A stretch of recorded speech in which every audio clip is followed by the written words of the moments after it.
Did you know that it wasn't Adam Smith, the famous Scottish... অর্থনীতির জনক আসলে Adam Smith নন, বরং মুসলিম দার্শনিক ও চিন্তাবিদ ইবনে খালদুন হলেন অর্থনীতির প্রকৃত জনক। আমি সম্প্রতি হিডেন হিস্ট্রি নামের একটি বই পড়ছিলাম। সেখানে বলা হয়েছে অর্থনীতি সম্পর্কে সামান্য ধারণা আছে এমন প্রায় সবাই অ্যাডাম স্মিথের নাম শুনেছে। তিনি 1776 সালে দ্য ওয়েলথ অফ নেশনস নামের বিখ্যাত বইটি লেখেন এবং আজ তাকে অর্থনৈতিক বিজ্ঞানের জনক বলা হয়। কিন্তু তার বহু গুরুত্বপূর্ণ ধারণা আসলে নতুন কিছু ছিল না। ইবনে খালদুন একজন মুসলিম দার্শনিক ও চিন্তাবিদ ছিলেন, যিনি 1406 সালে ইন্তেকাল করেন। তার বিখ্যাত গ্রন্থ আল মুকাদ্দিমাহে এমন অনেক বিষয় আলোচনা করেছেন যা পরে আধুনিক অর্থনীতির ভিত্তি হিসেবে পরিচিতি পায়। প্রিন্সটন ইউনিভার্সিটি প্রেসও বলেছে আল মুকাদ্দিমা প্রাক আধুনিক বিশ্বের সবচেয়ে গুরুত্বপূর্ণ ইসলামী ইতিহাস গ্রন্থগুলোর একটি। এই গ্রন্থ ইতিহাস, দর্শন, সমাজবিজ্ঞান, নৃবিজ্ঞান এবং অর্থনীতি সহ বিভিন্ন জ্ঞান শাখার ভিত্তি স্থাপন করেছে। ইবনে খালদুনকে শুধু সমাজ বিজ্ঞানের জনকই বলা হয় না, তিনি সাংস্কৃতিক ইতিহাস, জনসংখ্যা বিশ্লেষণ এবং অর্থনীতির ক্ষেত্রেও আধুনিক ও পদ্ধতিগত চিন্তার ভিত্তি গড়ে দিয়েছেন। অ্যাডাম স্মিথ তার ধারণাগুলো লেখার প্রায় 400 বছর আগেই ইবনে খালদুন মূল্য স্থিতিস্থাপকতা, চাহিদা ও যোগান, শ্রমবিভাজন, ভোগ, উপযোগিতা, উৎপাদন এবং অর্থনৈতিক প্রবৃদ্ধির শর্তাবলী নিয়ে আলোচনা করেছিলেন। আধুনিক অর্থনীতির এসব মৌলিক ধারণা পরবর্তীতে Adam Smith, David Ricardo, Karl Marx, John Maynard Keynes এবং মিল্টন ফ্রিডম্যানের মতো পশ্চিমা অর্থনীতিবিদদের লেখায়ও দেখা যায়।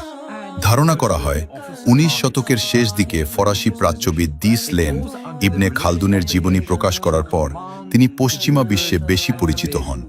যদিও অ্যাডাম স্মিথ কখনো ইবনে খালদুনের নাম সরাসরি উল্লেখ করেননি, অনেক বিশেষজ্ঞ মনে করেন তিনি তার কাজ সম্পর্কে অবগত ছিলেন। আমরা জানি অ্যাডাম স্মিথের ব্যক্তিগত গ্রন্থাগারে মধ্যযুগীয় আরব ও ফার্সি পণ্ডিতদের বিভিন্ন রচনার ল্যাটিন অনুবাদ ছিল।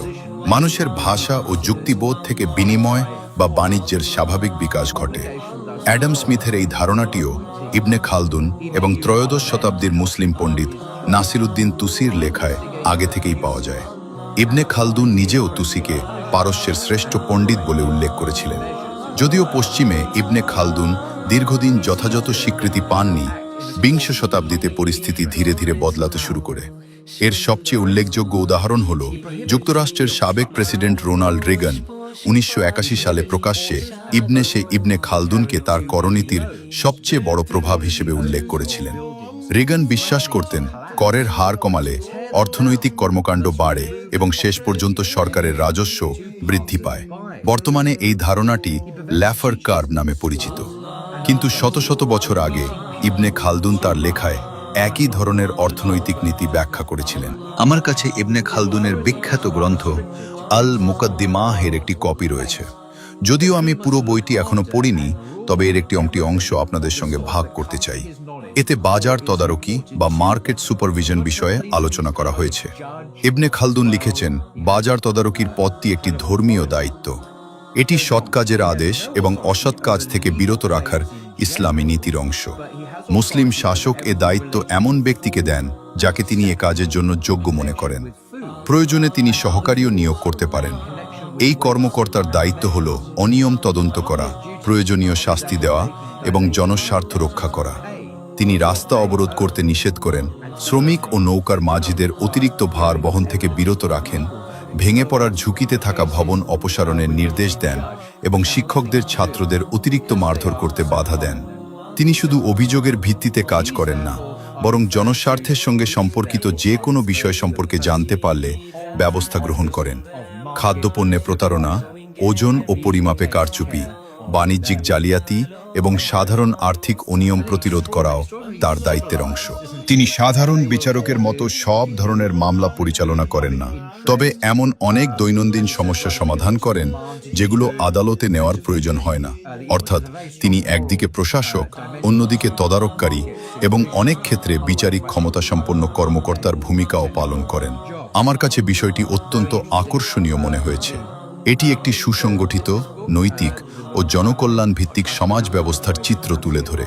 এখানে বাজার নিয়ন্ত্রণকে শুধু অর্থনৈতিক নয়, নৈতিক দায়িত্ব হিসেবেও দেখা হয়েছে। আমার মতে ইবনে খালদুন ছিলেন এক অসাধারণ মনীষী। যেমন অ্যারিস্টলকে বহু জ্ঞান শাখার ভিত্তি স্থাপনকারী হিসেবে দেখা হয়, তেমনি ইবনে খালদুনও ইতিহাস দর্শন, সমাজবিজ্ঞান, নৃবিজ্ঞান এবং অর্থনীতি সহ বিভিন্ন ক্ষেত্রে মৌলিক অবদান রেখে গেছেন। তাই আমি মনে করি আল মুকদ্দিমা এমন একটি গ্রন্থ যা প্রত্যেক চিন্তাশীল মানুষের অন্তত একবার পড়া উচিত।